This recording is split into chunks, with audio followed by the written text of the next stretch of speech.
Саламатсыздар ма балалар? Әдебиет сабағына қош келдіңіздер. Бүгінгі әдебиет сабағында өтетін жаңа сабақтың тақырыбы Мұқағали Мақатаевтың «Үш бақытым» өлеңін өтеміз. Сабақтың мақсаты 3-1, 3-1 шығарманың тақырыбын анықтау және негізгі ойды білдіріп тұрған өлең бөліктерін анықтай аламыз. Мұқағали Мақатаев қазіргі Алматы облысы Райымбек ауданындағы Қарасаз ауылында 1931 жылы 9 ақпанда дүниеге келеді. Азан шақырып қойылған аты Мұхамедқали. Мұқағали Мақатаев ақиық ақын, жазушы, аудармашы. Балалар, бүгін бірге ойнаймыз әдіс арқылы. Алдымен бәріміз ақынның бақыт деген не екенін бірінші біліп алайық. Өздеріңіз қалай ойлайсыздар? Бақыт деген не екен, балалар? Ойланамыз. Дұрыс айтасыңдар.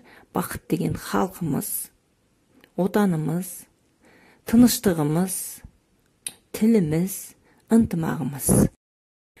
Тақырыбы «Үш бақытым», авторы Мұқағали Мақатаев, жанр түрі өлең, шумақ, шумақтан тұрады. Оқулықтың 118-119 бетін ашамыз. Өлеңді оқимыз.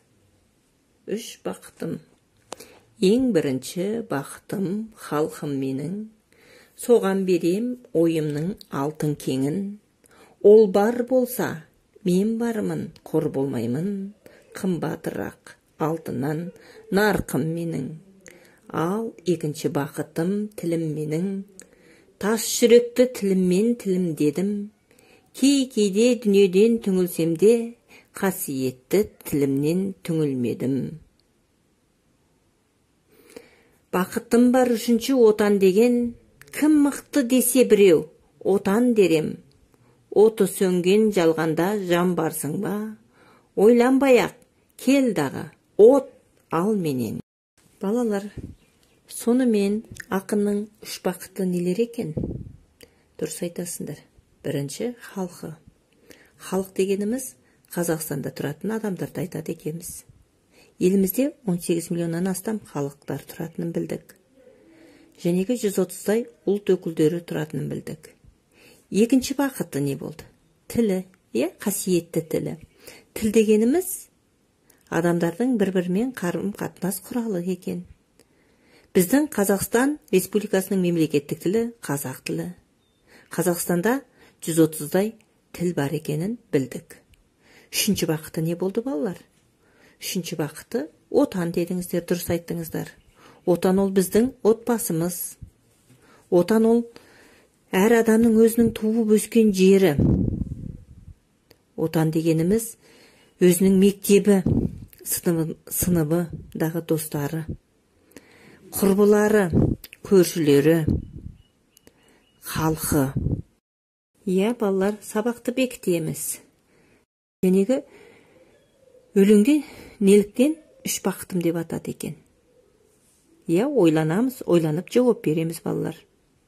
Екінші, оты сөнген отал менен жүрегімді суырып алыңдар деген тіркесті қалай түсінесіңдер? Жауап береміз асықпай. Үшінші, ақынның бірінші бақытын атаңыздар. Неге оны бірінші бақытым деп атады екен? Төртінші, өздерің үш бақытты қалай бағалайсыңдар? Бесінші, Мұқағали Мақатаевтың қандай шығармаларын білесіңдер? Үйге, балалар, 118-119 беттегі өлеңді жаттаймыз. Мұқағали Мақатаев туралы қосымша мәліметтер іздейміз. Сіздерге үй тапсырмасы түсінікті деп ойлаймын.